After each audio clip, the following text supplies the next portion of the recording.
Hello and welcome back to another episode of the Mindful Mezzo. My name is Sabatina Morrow and I am so excited to be on this journey with you or starting this journey with you. And I'm so grateful that you've chosen to be here today for another episode. I wanted to start today by saying I'm sorry. I'm sorry for messing up. I'm sorry for having my own opinions. I'm sorry for doing a good job. I'm sorry for having a personal style for a project. I'm sorry I didn't live up to the expectation you didn't have that I created in my head. Really, the only person I need to apologize to for thinking this way is myself.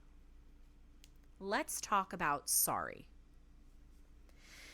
In the world we live in, it is often more acceptable to apologize for ourselves than it is to own and be proud of our accomplishments. How many times have you heard someone apologize after doing a good thing? Or how many times has that been you?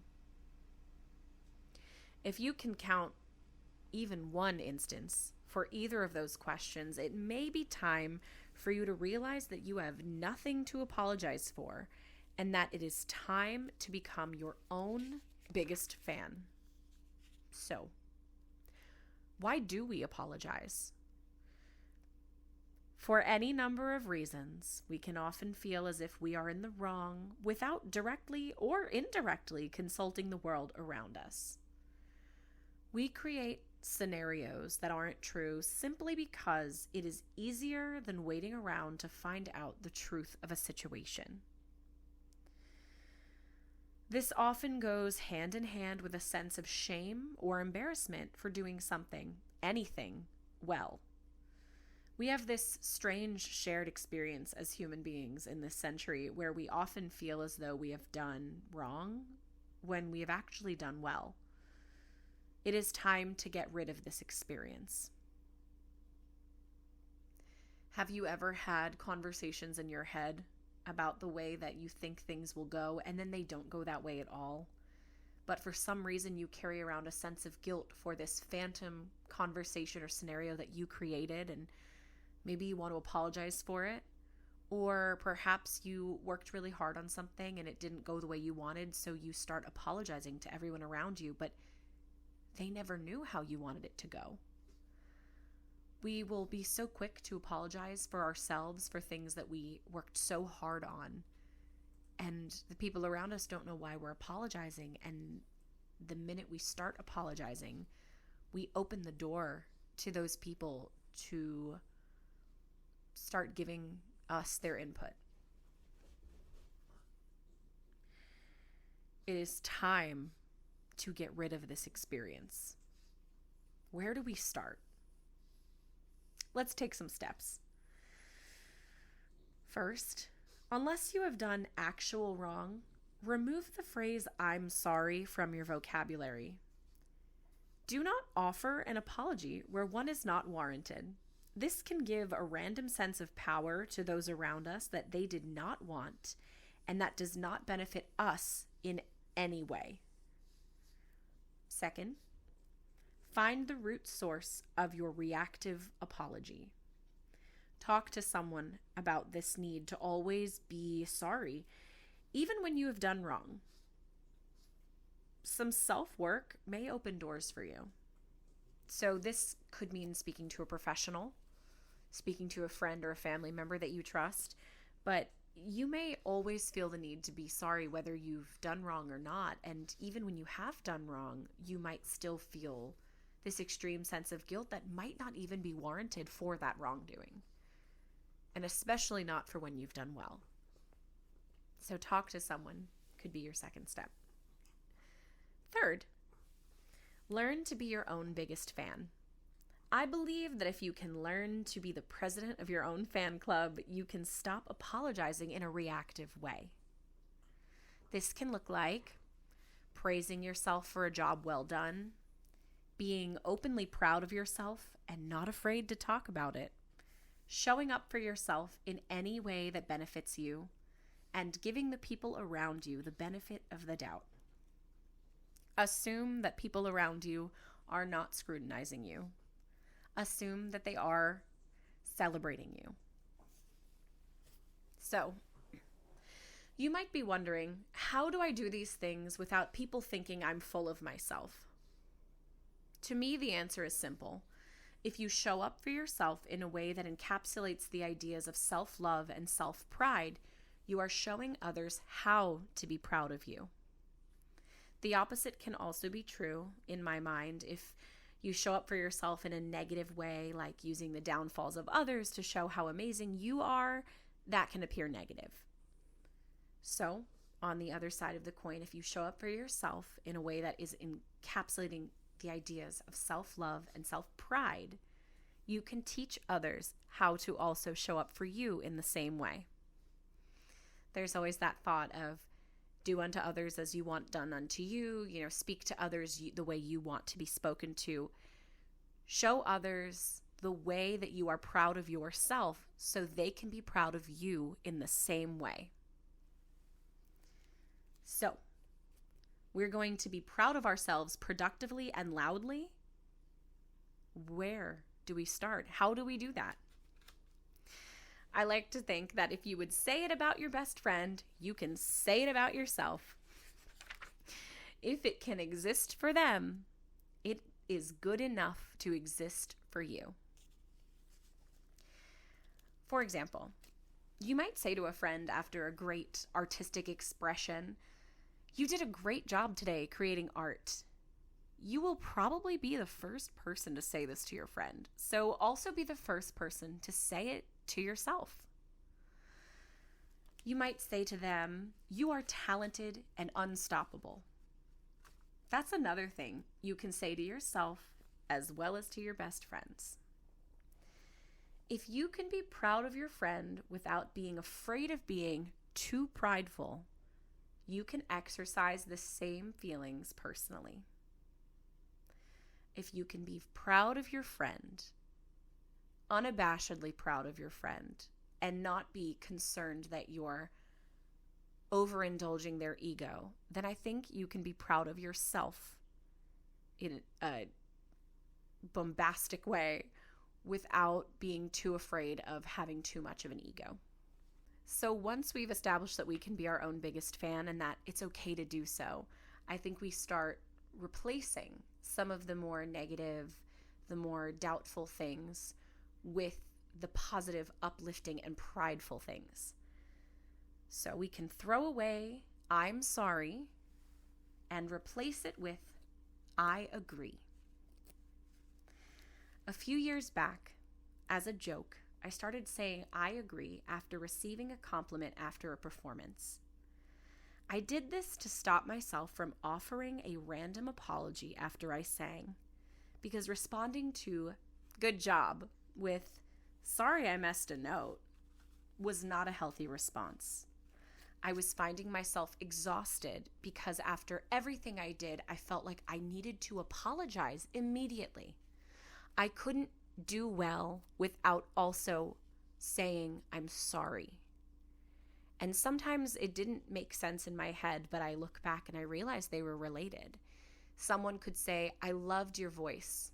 And I would say, "Thanks. Well, I actually made 4 mistakes." And I would tell them exactly what those mistakes were, where I made them, how I made them, and why they were wrong. And often the other person would just get very uncomfortable and they would not offer me a compliment ever again. So once I got to the point where I could receive compliments, the people that used to want to compliment me no longer wanted to, because I basically threw their compliment in the trash by offering them an apology that was just a thinly veiled complaint about myself.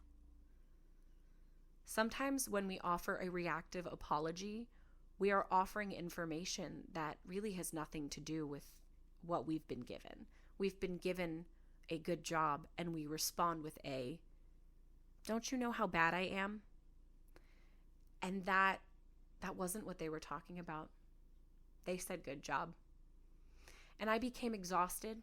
I became fearful of seeing people after performances because I almost couldn't control myself from offering up apologies that I had no business offering.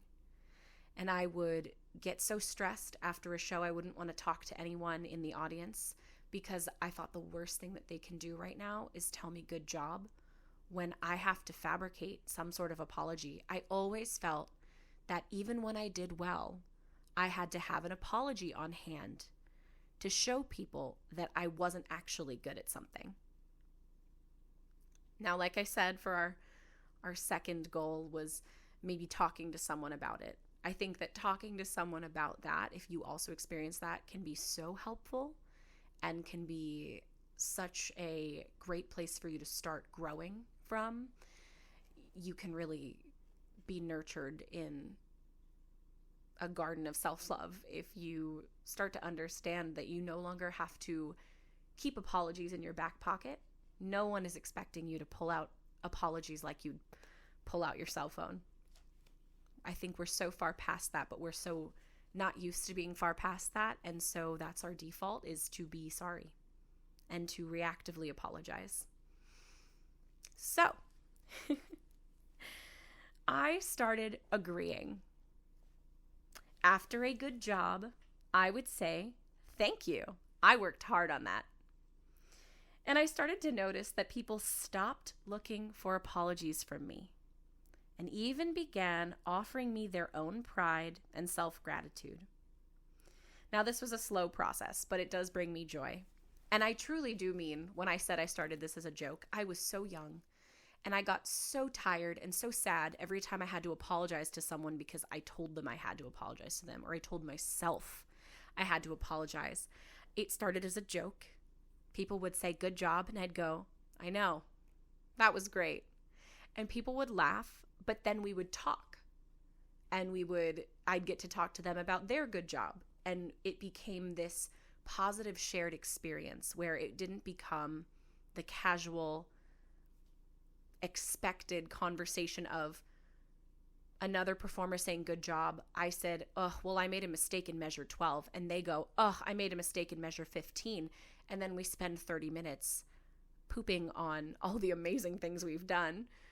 Instead, when I would crack a joke about how I knew I was great, even if I didn't believe it that day, I would still say it for my own benefit. I would say, I know I did a great job. They would then go, me too.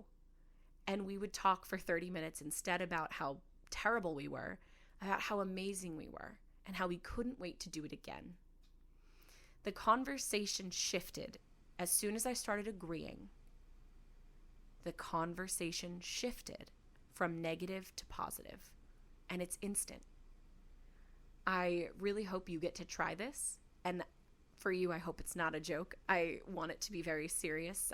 I had to learn through humor how I could be serious, so I gift to you this week that through my humor, I hope you can gain an easily learned gift, such as learning that you can really change the trajectory of a conversation and an outcome just by your 2-word response.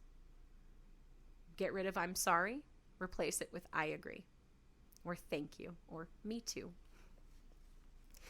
So, in case I've lost you, or maybe I haven't, here's a prompt I like to follow when I'm gearing up to offer an apology that isn't warranted or appropriate. So just, say I'm stressed or not stressed, just having a bad day, having a good day, and someone says good job, and I think, tell them how badly you sang in the, final aria. Tell them how bad you were.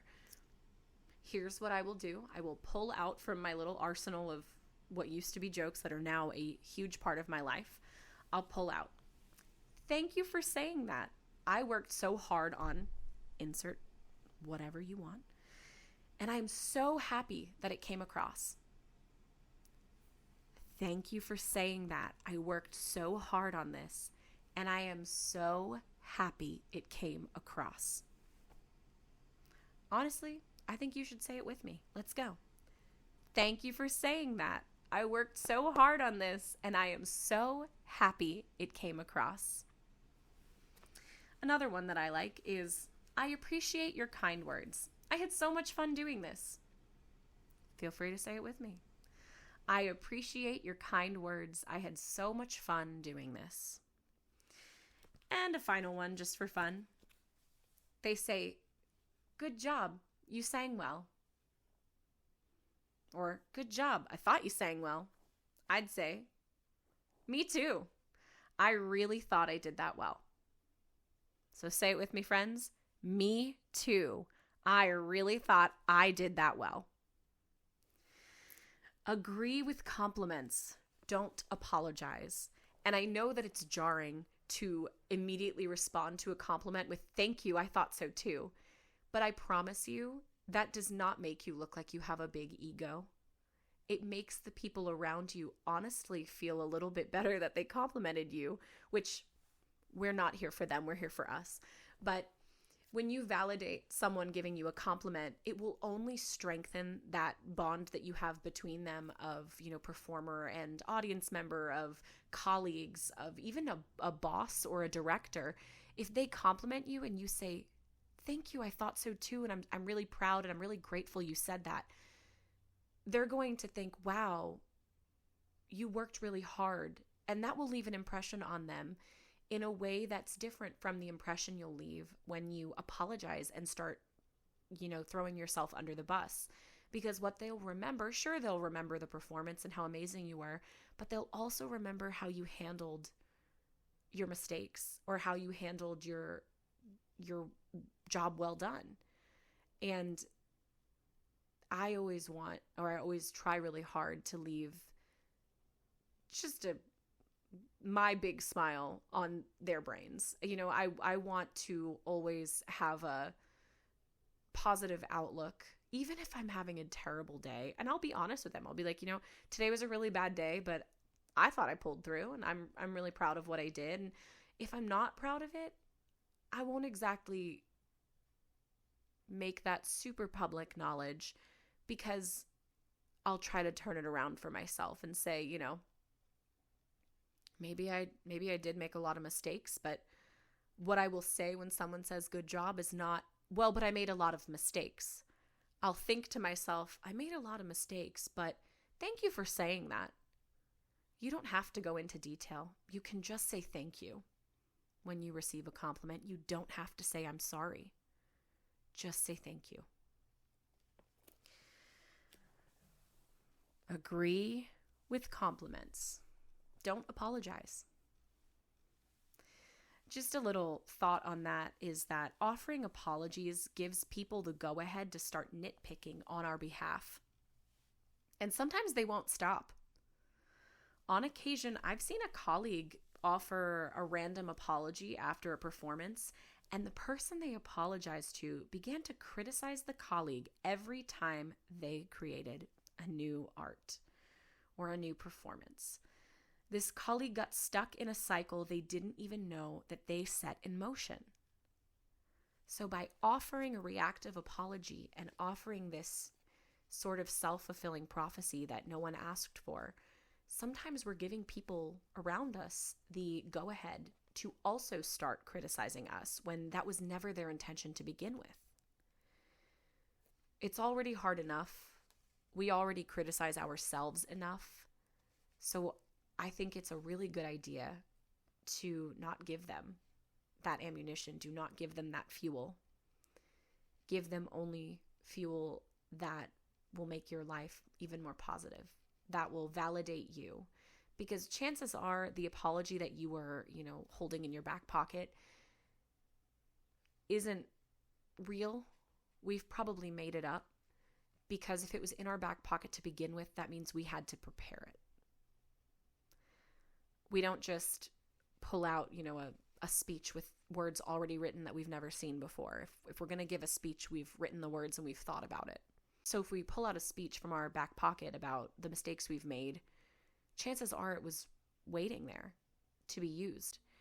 And I want to encourage you to not prepare an apology for assuming you will make a mistake. You can assume you'll make a mistake, but be proud of yourself no matter what. Be proud of yourself for doing one of the most vulnerable things, which is creating, performing, being an artist. Those are all such difficult things to do. And you should give yourself credit for all of those things and for all of it together. Let's give ourselves a chance to be celebrated by those around us, especially when they are offering their praise and celebration. I always say, we are the first people to criticize ourselves. Don't give others the permission to.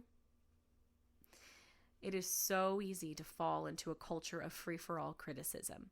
So I challenge us to fight it by instead encouraging a celebratory culture.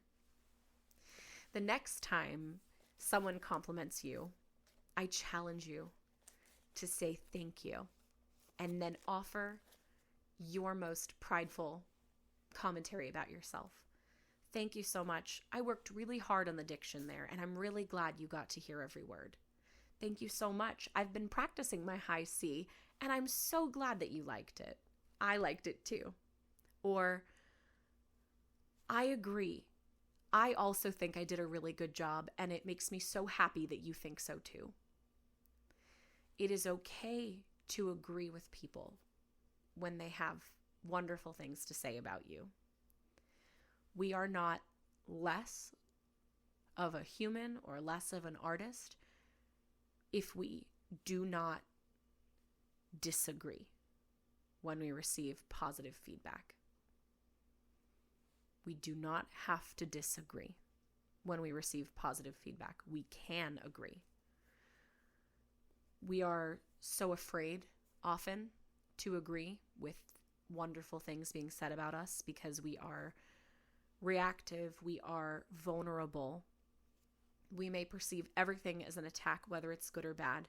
But the next time you do something and you create and you make art and someone gives you kind feedback, take a second personally to say or think to yourself, wow, they loved what I did.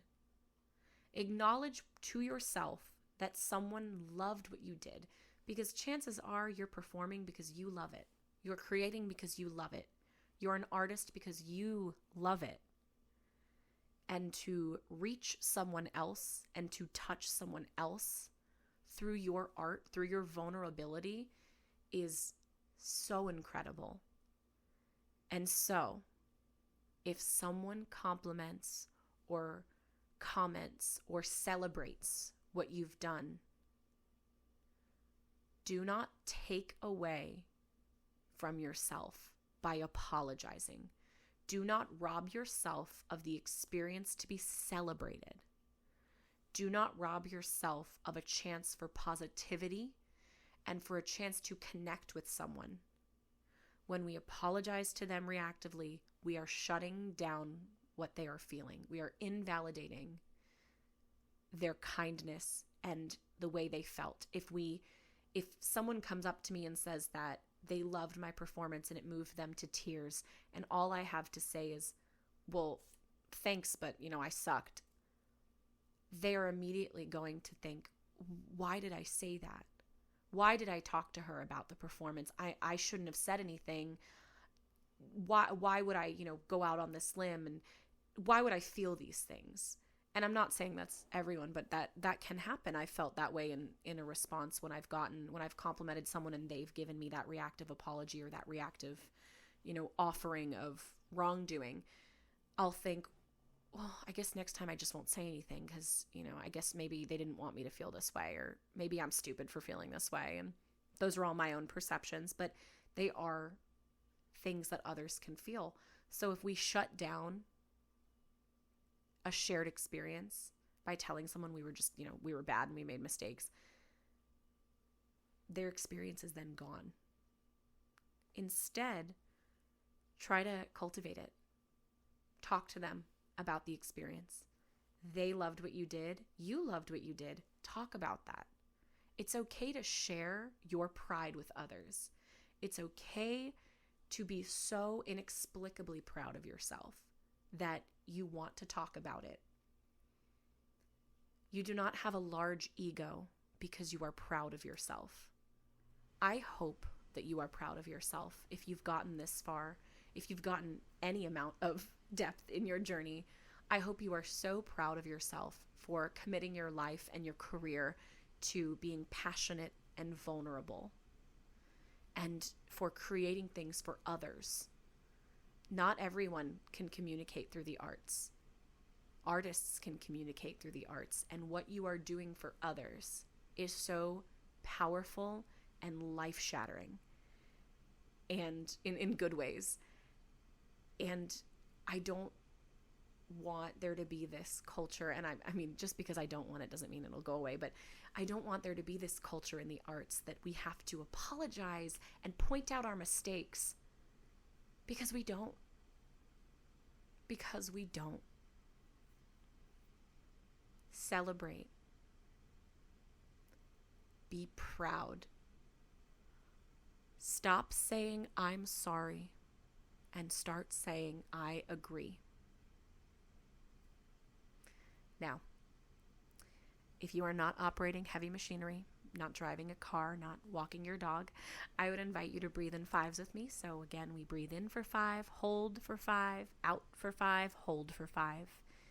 And the whole time that you're doing that, I want you to think about the next time you get a compliment. Think about that. We're not going to prepare for it because, again, we don't want to have any reactive speeches or apologies in our back pocket. But I want you to think about the next time you're given a compliment. Are you going to let yourself receive that compliment? Are you going to feel it? Are you going to embrace the positivity? Are you going to let yourself connect with someone whose life you've touched by being an artist, by being vulnerable? So let's breathe, friends. Breathe in 1, 2, 3, 4, 5. Hold 1, 2, 3, 4, 5. Out 1, 2, 3, 4, 5. Hold 1, 2, 3, 4, 5. I hope you thought about all of the positive things that can come from receiving compliments, receiving love and gratitude, and responding with love and gratitude when that does happen to you. I would encourage you to, leave me comments, leave me wherever on all of the social medias about the best compliment you've ever received and how it's changed you and how it's shaped you. Or maybe it hasn't changed and shaped you, but maybe it's meant something to you. I want to hear about that. I want to celebrate you with you. And if you're really proud of yourself, I want to hear that too. Don't be afraid to let people know when you're proud of yourself. Celebrate your incredible feats with your colleagues, with your friends, with your family, with the people that you love. And go from here, friends. Be you, unapologetically you.